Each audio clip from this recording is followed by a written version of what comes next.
मध्य प्रदेश के शहर इंदौर से आई ये खबर रिश्तों के अंधेरे चेहरे को उजागर करती है। एक ऐसा प्यार जो जुनून बना और फिर खौफनाक अपराध में तब्दील हो गया। 24 साल की एमबीए की छात्रा अपने प्रेमी पीयूष धामनोदिया के साथ पिछले 1 साल से रिश्ते में थी। दोनों के बीच शादी को लेकर बातचीत चल रही थी, लेकिन 10 फरवरी को जब युवती उसके किराए के कमरे में पहुंची तो ये मुलाकात आखिरी साबित हुई। पहले दोनों के बीच सामान्य बातचीत हुई, लेकिन फिर शादी के मुद्दे पर बहस बढ़ती चली गई। गुस्से और सनक में आरोपी ने युवती का गला घोंट दिया।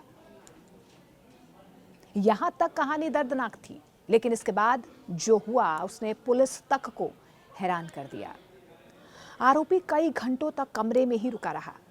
उसने शराब पी, शव के साथ अमानवीय हरकतें की और चाकू से कई बार लड़की पर किए। पूछताछ में उसने कबूल किया है कि उसने मृत शरीर के साथ भी शारीरिक संबंध बनाए।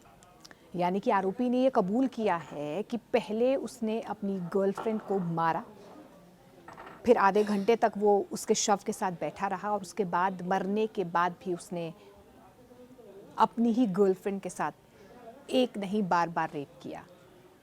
इतना ही नहीं, उसने युवती का मोबाइल लेकर कुछ वीडियोस ग्रुप में भेजे ताकि कहानी को एक अलग मोड़ दिया जा सके। और इन सब के बीच वो अपनी गर्लफ्रेंड के शव को उसी कमरे में छोड़कर शहर छोड़कर महाराष्ट्र के पनवेल पहुंच गया। वहां पर उसने इंटरनेट और यूट्यूब पर आत्माओं से बात करने के तरीके खोजे, मानो वे अपने अपराध से परे किसी और दुनिया में जा रही हो। यानी कि अब तंत्र मंत्र का एंगल भी इस पूरे मामले में सामने आया। हालांकि देखिए, 14 फरवरी को उसे मुंबई से गिरफ्तार कर लिया गया। पूछताछ में उसने ठंडे लहजे में कहा, जो होना था वो हो गया। चेहरे पर ना कोई पछतावा था, ना कोई डर। फिलहाल पुलिस की तरफ से आरोपी की गिरफ्तारी हो चुकी है। डिजिटल जो साक्ष्य हैं, जो कॉल रिकॉर्ड्स हैं, फॉरेंसिक रिपोर्ट्स हैं, उनकी जांच की जा रही है। लेकिन ये मामला सिर्फ हत्या नहीं, बल्कि उस सोच की चेतावनी है जहां पर प्यार जब शक, जुनून और स्वार्थ में बदलता है तो अंजाम बेहद भयावह हो सकता है। पुलिस के मुताबिक छात्रा और पीयूष सितंबर से रिलेशनशिप में थे। दोनों के बीच पिछले कुछ वक्त से शादी को लेकर विवाद चल रहा था। छात्रा अपने परिवार की सहमति के बाद शादी के लिए पीयूष पर दबाव बना रही थी, लेकिन पीयूष का परिवार इस रिश्ते के लिए तैयार नहीं था और इसी बात को लेकर दोनों के बीच अक्सर तनाव रहता था, लड़ाई झगड़ा होता था। पुलिस के मुताबिक आरोपी मर्डर के बाद महाराष्ट्र भाग गया। उसने कथित तौर पर विक्टिम का फोन तोड़ दिया और एक होटल के कमरे में उसकी आत्मा को बुलाने के लिए जादू टोना करना शुरू कर दिया। उस आदमी को क्राइम के कुछ दिनों के बाद अरेस्ट कर लिया गया, यानी कि 14 फरवरी को एक्शन लेते हुए उसकी गिरफ्तारी हुई है महाराष्ट्र से और उससे पूछताछ भी लगातार अब की जा रही है। पुलिस का यही दावा है कि क्राइम के बाद आरोपी ने आत्मा को बुलाने के लिए जादू टोना करने की कोशिश की। 24 साल की लड़की की बॉडी इंदौर के द्वारिकापुरी इलाके में एक किराए के फ्लैट में मिली, जब वहां के लोगों ने पुलिस को घर से आ रही बदबू के बारे में बताया। जब पुलिस वालों ने दरवाजा तोड़ा तो वो बिस्तर पर बिना कपड़ों के पड़ी हुई मिली। शुरुआती जांच से ये भी पता चल पाया है कि उसका गला घोंटा गया था और उसके गले पर रस्सी के निशान नजर आ रहे थे।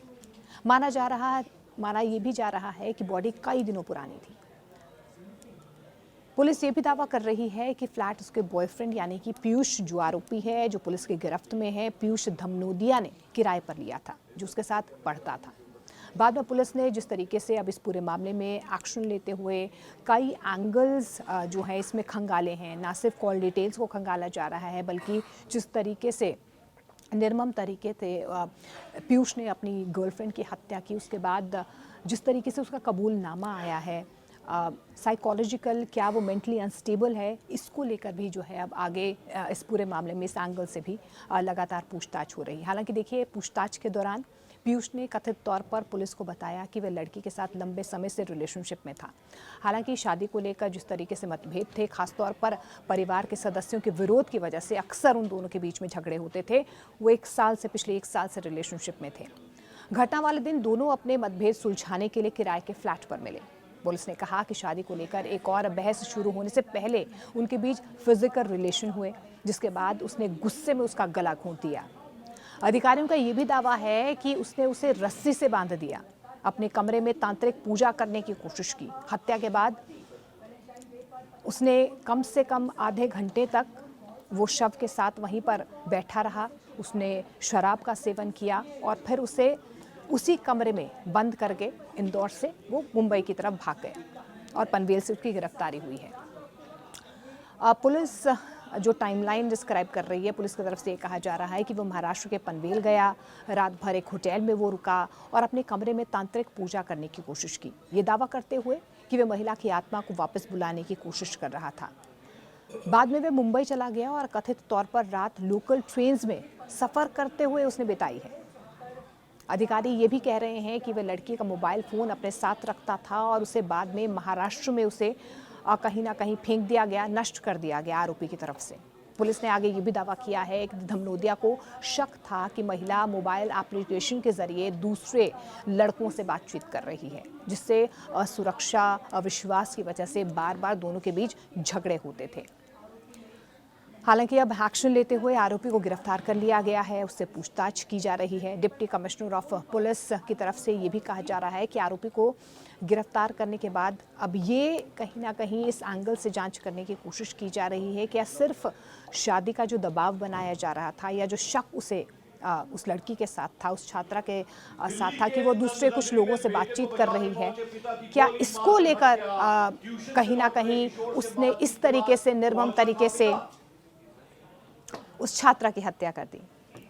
हालांकि देखिए डिजिटल सबूत सामने आए हैं, कॉल डिटेल्स के जो रिकॉर्ड्स हैं, जो फॉरेंसिक नतीजे हैं, उनकी जांच की जा रही है। इससे पहले आपको बता दें कि पीड़िता के पिता ने आरोप लगाया था कि उसकी बेटी की अश्लील तस्वीरें और वीडियोस ऑनलाइन सर्कुलेट होने के बाद वो बहुत ज्यादा तनाव में था। इंदौर की यह घटना सिर्फ एक हत्या नहीं बल्कि टूटे भरोसे और खतरनाक जुनून की चेतावनी। गठबंधन को लेकर सारी खबरें हैं गलत।